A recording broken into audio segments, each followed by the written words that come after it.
Welcome back to the AWS CodeDeploy course. Today we're going to work on your setup and prerequisites for the rest of this course, including S3 bucket and GitHub repo setup, which we'll use as our source for our CodeDeploy revisions, our IAM instance profile and service role for enabling our instances to execute CodeDeploy functions, and for the CodeDeploy service role to do deployments. We'll create a web server tier using Windows Server 2012 and IIS using CloudFormation. And then we'll create another similar web server tier using Linux and Apache as our Linux web tier. So to start, let's get our S3 bucket and GitHub repo created.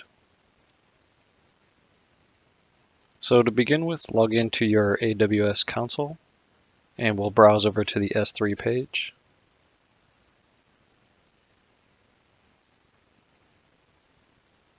And we're going to create a bucket. Now remember that S3 bucket names are global in nature. The namespace is global, so this name must be unique. So just for the sake of simplicity, let's just use your name and then CodeDeploy. For region, go ahead and use whatever region is your typical region for this account and hit create. That's it. For CodeDeploy, we don't have to worry about any of the more advanced features of S3. A default bucket with the default permissions will be good enough for our purposes. Okay, now let's set up our GitHub repo as our alternate source for CodeDeploy revisions. So if you don't already have a GitHub account, go ahead and create one and get signed up. Once you have one, or if you already have an account, just come to your GitHub page, click on this Create New dropdown, and hit New Repository.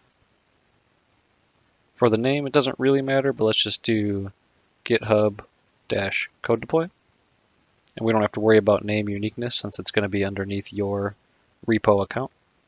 Description, we can just skip. We'll leave this public because AWS needs to be able to access it. And then we'll go ahead and initialize this repository with a README. So go ahead and click Create Repository. Then right away what I'm going to do is I'm going to grab this clone URL in the bottom right and copy that. I'm going to pop over to my terminal and I'm going to clone that locally. So I'm just going to clone it locally by executing a git clone and then pasting that HTTPS URL. And it's going to go ahead and create a folder and pull down all the contents, which at this point is just the README file. But we'll populate this later on with a CodeDeploy revision and demonstrate publishing GitHub CodeDeploy revisions to a CodeDeploy deployment. Next, we're going to create an IAM service role for the CodeDeploy service to use, as well as two instance profiles, one simpler instance profile for our first project, and then a more complex IAM instance profile for our capstone project. We're also going to create an additional IAM user that we can use with our integration with GitHub, and we're going to use that with our continuous deployment project later on in the course.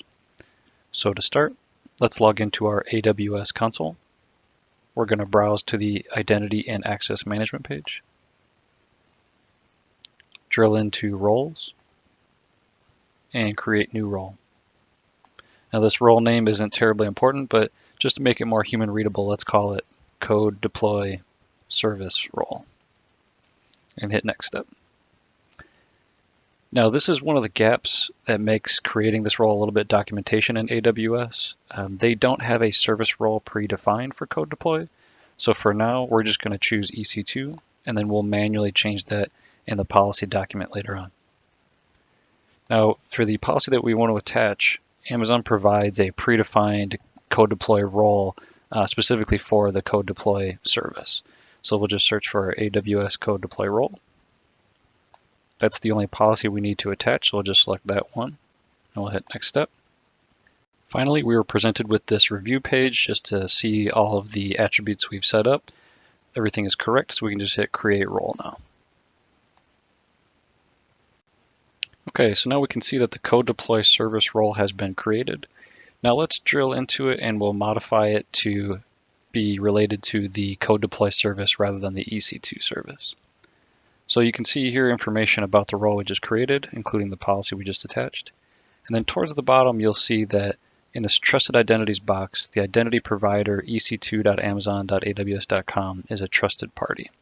What this basically says is that we've allowed Amazon's EC2 service to assume this role that we've created. We've extended the rights to assume this role to that service itself.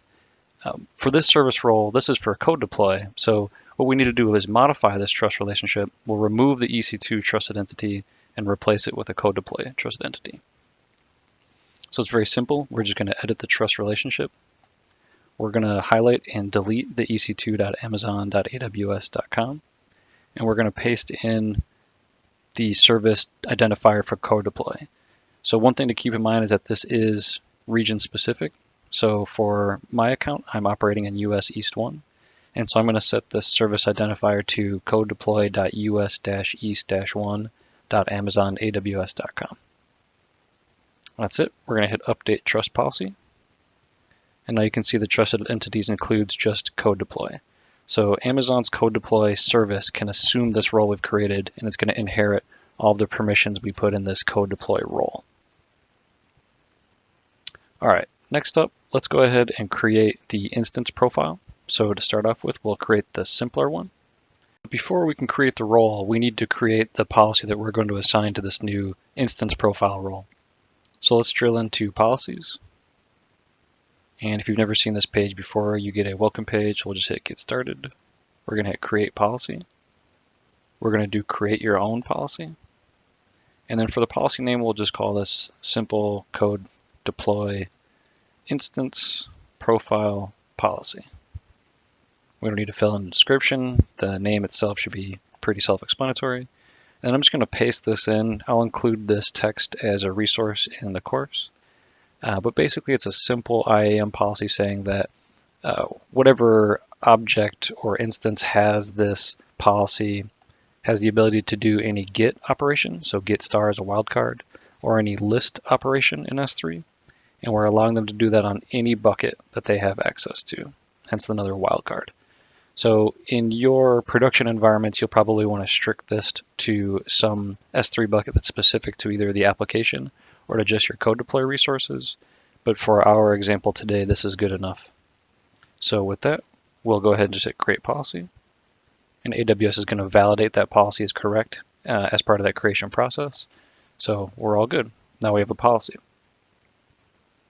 Now let's go create the simple code deploy instance profile role that's going to use that policy. So we'll hit create new role, call it simple code deploy instance profile. And this is a bit of a redundant name since the role itself encompasses an instance profile. So role type is going to be EC2 because we want to enable the EC2 instances that have this role to call these AWS services. And then for our policy, we're going to use the one that we just created. So we'll search for simple, and we find our simple code deploy instance profile policy. Select that and hit next step. Again, we'll get to our final review page, and we're just going to hit create role. Perfect. All right, let's create one more policy, and this is going to be for our more advanced code deploy. So we'll go back to policies, create policy, select create your own policy. We'll call this advanced code deploy instance profile policy. And here in our policy document, we'll paste in our policy, and I'll include this in the resources section.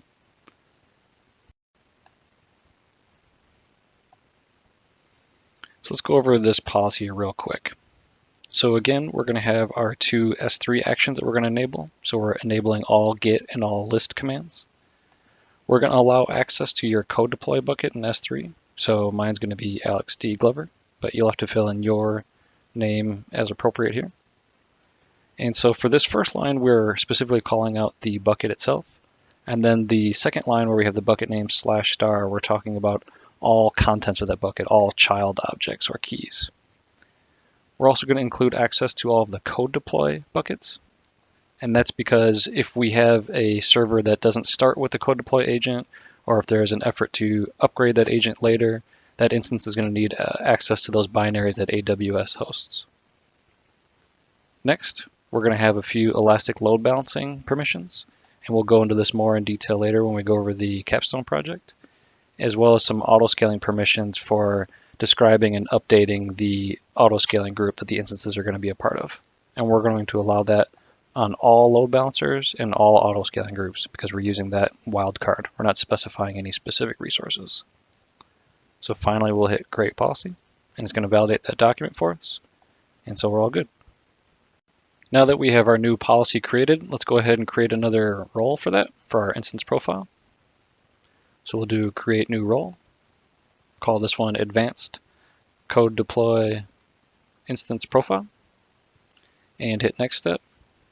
Again, we're going to choose EC2 for our service role, and then we're going to look for our policy document so we can attach it. Search for advanced, we found it, so I'll select that one policy and hit next step. Again, we're presented with the opportunity to review everything we just set up. And finally, we're going to hit create role. Perfect. Now we've got all of our service roles and instance profiles created. Let's do one more step together, and we're going to create a new IAM user specifically for GitHub. All right, so we're going to drill into users, create new users, and we only need to create one, so let's just call it GitHub. And we do want to generate an access key for each user, so leave that checked. Next, we'll hit create. And at this point, you're either going to want to download this document with these security credentials or just save it somewhere in a text editor or a document. We're going to use that later on. So definitely get these now, otherwise you're going to have to regenerate these keys later. So I'll just paste that into a text pad locally. And I'll hit close. Close again.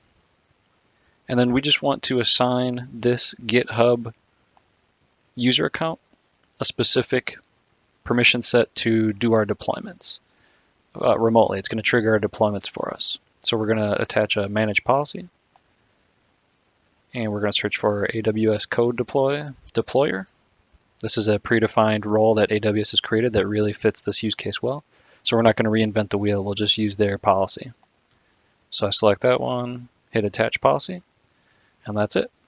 Now we've created this, we can get the access keys and set those up on GitHub to enable continuous deployment and delivery mechanisms.